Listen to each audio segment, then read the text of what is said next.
దాన్నే ఎక్కువగా మీరు ఆలోచిస్తారు. ఇప్పుడు మా ఇద్దరు కలయికని. కానీ నేను వచ్చింది ఏదైతే కోటి శివలింగాలు మట్టి లింగాలు చేసి కోటి శివలింగాక్షరం చేయాలని చెప్పేసి నేను తలపెట్టాను ఇరుపక్కలో.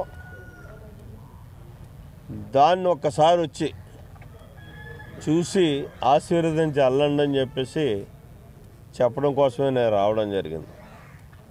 ఆయన తప్పగా వస్తా అన్నారు. కానీ చాలా పెద్ద కార్యక్రమం తలపెట్టారు. చాలా సంతోషం అని కూడా ఆయన చెప్పడం జరిగింది. అది ఇక రెండోది, రాజకీయంగా అయితే మాత్రం మేము మాట్లాడుకున్నది నా స్వార్థం కోసం. అంటే నేను రేపు ఎన్నికల్లో పోటీ చేయబోతున్నాను.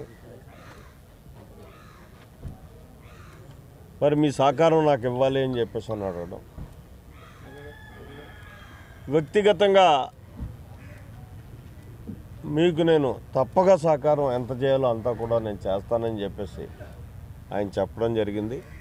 ఇది మొత్తం జరిగినటువంటి. నిన్న జనసేన నేతలు కలిశారండి, ఈరోజు టీడీపీ నేతలు కలిశారు. దీంట్లో ఏమైనా రాజకీయ కోణం ఏమైనా ఉందా? అసలు 1% రాజకీయ కోణం ఉంది అంటే నా కోసం నేను వచ్చానని చెప్పాను కదా. అంతే తప్పించి మా నాయకులు కానీ పార్టీ హైకమాండ్ కానీ ఇక్కడికి వెళ్ళి మాట్లాడండి అని కానీ అందుకోసం నేను వచ్చినటువంటి సందర్భం కూడా కాదు. అంటే మీకు ఇక్కడ ఏ రకంగా చెప్పండి ఏంటి అంటే పార్టీ దృష్టికి మీరు ఏమైనా తీసుకెళ్తారు సరే? మీరు కమ్యూనిటీకి సంబంధించి కమ్యూనిటీ లీడర్స్ వస్తే ఎట్లా ఉంటుంది ఈ పొత్తుకు సంబంధించి పార్టీ దృష్టి? నన్ను పార్టీ అడిగితే అప్పుడు చెప్తాను. అంటే మీరు కూడా లీడ్ తీసుకోవాలి కదా. నేను ఎందుకు తీసుకుంటాను? పార్టీకి మైలేజ్ కావాలంటే ఇప్పుడు పార్టీకి మైలేజ్ కావాలి అనుకున్నప్పుడు పార్టీ నన్ను అడుగుతుంది. ఇప్పుడు నేను వచ్చినటువంటి సందర్భం ఇదే చెప్తాను. ఇప్పుడు మీకు ఏం చెప్పానో అదే చెప్తాను నేను.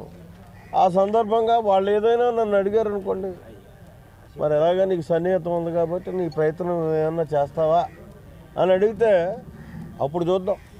నిన్న డిస్కషన్ ఏమన్నా మాట్లాడేస్తారు? నేను జనసేన వాళ్ళు వచ్చారు. అది అసలు ఏమీ అవుట్ ఆఫ్ సార్ ఏది మాట్లాడుకోలేదు. నేను ఏదైతే ఇప్పుడు చెప్పానో అదే పూర్తిగా టిఫిన్ పెట్టాడు, తిన్నాం. అది ఎప్పుడు ఎలాగ తప్పదా ఆయన దగ్గరకు వస్తేనే ముందే ప్రిపేర్ అవుతాం. మీ వ్యక్తిగత అభిప్రాయం ఏంటండి? ఆయన ఎటువైపు వెళ్తే బాగుంటుంది అనుకుంటున్నారు? అంటే నియోజకవర్గంలో ఉన్న అమ్మాయిలు కానీ ఇప్పుడు నేను ఎక్కడున్నానో అక్కడికి రావాలని కోరుకుంటాను నేనైతే.